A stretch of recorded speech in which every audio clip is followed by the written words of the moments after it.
Welcome, one and all, back to the Viper's Nest. And today I'm going to take a crack at something that I haven't really talked about that is, yes, tangentially related to Stellar Blade, which is why I'm using the Stellar Blade picture again. So, what's the topic? The deliberate uglifying of characters in video games, and why they are doing this.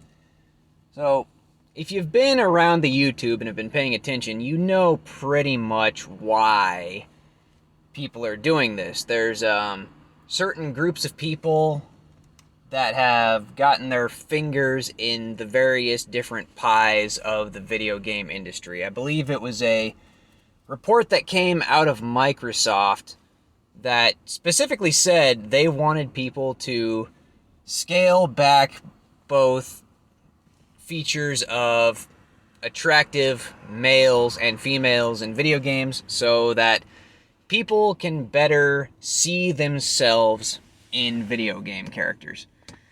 Now, we know who's doing this, but here's the thing. While I have very little faith in humanity left, I do have to believe that not everyone working in video games now is a hateful, discriminatory asshole. So I'm gonna logic out why they're doing this and then tell you my opinion of why it doesn't work. So why they're doing this, again, I said, is supposedly because people want to be able to better see themselves in video games. Now, here's the thing. I don't wholly disagree with this particular viewpoint. I do think it is important to be able to occasionally see yourself within video game characters. But here's the thing. Not every video game has to be like this. There is a whole host of video games, mostly I believe under the genre of like immersive sims and immersive RPGs that essentially present the player character as a blank slate for the player to then step into the shoes of. And the thing is, like, I love games like this. Like, it makes me think of like Fallout 3, to a degree, like Elder Scrolls, Skyrim. Really, any video game that allows you to deeply customize the character, and usually that character never says a goddamn word or really emotes all of that much, so then the player can better inhabit that blank slate. And honestly, that is a fine thing. That gives rise to some very, very good, very often funny video game storytelling, because you can make that blank slate into quite literally whatever the hell you want. Like, a good example of a character that never talks, never really emotes, never has much of an impact on, like, the story of the video game to a degree, other than the fact that they are there and they are doing a thing. Like, take one of my favorite games, Monster Hunter World, for example. The only thing you really know about the hunter that you are playing is that they are a monster hunter and they signed on with the Fifth Fleet to go to the New World and find out what all's going on over there. And that's really it. You find out nothing else about this character, which allows you to make your own backstory for the character. And the beautiful thing about the writing of Monster Hunter World is that whatever your headcanon is can probably work. And your headcanon will never be more or less valid than the headcanon I made for my character. Like, you could literally work up the story in your head that your player character in Monster Hunter World was like a janitor or a maintenance worker who was working on one of these ships before they set sail, decided to take a nap on the job, and when they woke up again, the ships were already, had already left port. So then your character gets to pull, I think it's the old meme of like the snake wearing the fake rabbit ears, and essentially go, "Oh, hello, fellow monster hunters. I am also a monster hunter." And then you proceed to just be a monster hunter because, well, that's kind of what you have to do now. You're stuck here and you don't want them to know that you were a janitor who just fell asleep on the job. Like, kind of some almost real Kung Fu Panda energy of just, like, probably the wrong but maybe the right person being in the wrong place at the wrong time kind of vibes. And I love that kind of stuff. That it makes me so happy to see like really creative like backstories for characters like your Monster Hunter character, or like, I don't know, your Skyrim character as to why they were coming back into Skyrim. Like, could be you're a political prisoner, could be you just got drunk and wound up in the wrong horse cart. I love storytelling like that. It leads to so much fun. But here's the thing. Here's my first of two problems I have with the uglifying for the purposes of seeing yourself in a character. So, while blank slate immersive RPG characters are fun and good, and I do entirely appreciate them, not every character is going to be like that. There are many games which rely on the characters to stand on their own merit. Let's take like Joel from The Last of Us, Leon and Claire from my favorite game of all time, Resident Evil 2, possibly the player character of that upcoming Star Wars Outlaw game who got uglified. I'm assuming there's like oh god, I hate saying this, in new canon reason why this character, she's going to be doing what she's going to do, and I assume she's going to have her own personality and viewpoints about whatever it is she happens to be doing, and it has to hopefully fit into new Star Wars canon, right? So she also needs to be able to stand on her own merits.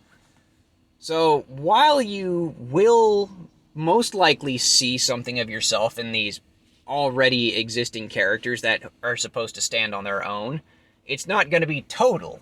Like, I can see a little bit of myself in Joel from The Last of Us because I am also often a grumpy sourpuss, and I'm also a dad. So, automatically me and Joel have those two things in common, but that's really about where the similarities between me and Joel end, because he's his own guy with his own goals and his own way of doing things, and the only real impact the players have on the story of The Last of Us, at least from what I remember, is the fact that, we're the ones playing through the game and experiencing the story. I don't remember there being any big choices of Joel's to influence. I remember the story being pretty linear, but it has also been quite some time since I played The Last of Us, and I don't entirely remember it all. So, not every character needs to be a blank slate.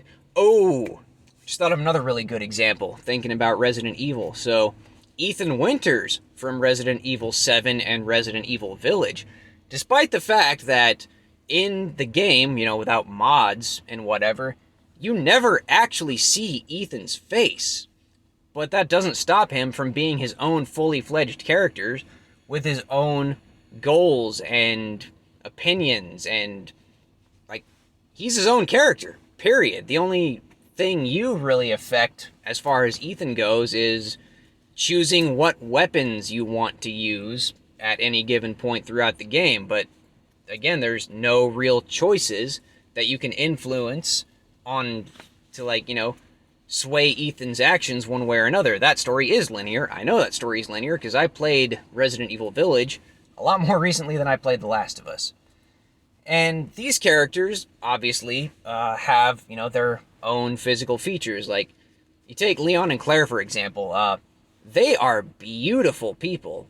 Like, even before they got the face scans of the models they used for the faces of Leon and Claire in Resident Evil 2 Remake, even back in the day, OG Resi 2, in the PlayStation N64 eras, they were always meant to be very attractive characters because Capcom wanted them to be very attractive characters, and Capcom, they're the ones making the game, so they get the say in how they want their characters to be presented. They wanted to be presented as, very attractive characters. As my favorite YouTuber, Jesse Cox, so eloquently put it in a recent video he did, sex sells. Most people like beautiful people. So, characters in video games, if the developers want them to be beautiful, should be allowed to be beautiful. Because, again, characters like Leon and Claire, they're fully their own characters, meant to stand upon their own merits as people. And that should continue to be allowed. If the developer wants the people to be beautiful, then the people should be beautiful. Period. If the developers want the people to be unattractive, fine, if you have a good reason for it and not just some bullshit people are spewing about wanting to see themselves in a video game character. And when it comes to physical appearance, at least, there's plenty of games where you can make the character look literally like whatever the fuck you want them to look like. You take Dragon's Dogma 2, for example. Some people out there have straight up created flesh horror eldritch abominations in that game's character creator. They are legitimately frightening looking. And if that's what you want to play, pick up an immersive sim, or pick up Dragon's Dogma 2, or anything else with a very deep character customizer, and you can create whatever the hell you want. So, that's my first issue with the whole uglifying of characters thing. The second thing is that, if I remember that report that came out of Microsoft correctly, they wanted characters to be less attractive and more amorphous because they want people of, they want trans people to see more of themselves in the characters, supposedly. And again, nothing wrong with that as a principle. It's a valid concern, and I get it, but here's the thing. Uglifying characters for the sake of trans and non-binary people. Microsoft, let me ask you something real quick. Are you saying trans people can't be beautiful? Because, you're wrong. I am personally acquainted with quite a few trans people, and quite a few of them have gone from being male to, very beautiful females. And the inverse is also true. Quite a few females have transitioned to become very handsome males. I know at least one who I essentially consider family, who's probably more handsome than me at this point, honestly. Granted, that's not exactly a high bar I'm setting there, but I think the point stands. Trans people can be attractive. They can. That's just the objective truth. So, deliberately uglifying characters for the sake of wanting trans people to see more of themselves in the characters, I feel like that's a real fucking insult to a whole lot of trans people. You get what I'm saying? That's fucked up. Why haven't I heard anybody talking about that particular viewpoint? Someone probably has. I just haven't heard it yet, so now here I am, doing it. Trans people can be attractive. Trans people can be beautiful. Again, let the video game characters be beautiful. If you want Eve from Stellar Blade to be beautiful, which she is, guess what? She's beautiful. Stop trying to uglify her. Stop trying to uglify anybody who doesn't have, a real, quote-unquote, in-lore reason to not be attractive. And the thing is, unattractive characters with in-lore reasons tend to be pretty fucking cool characters too. You know what I'm saying?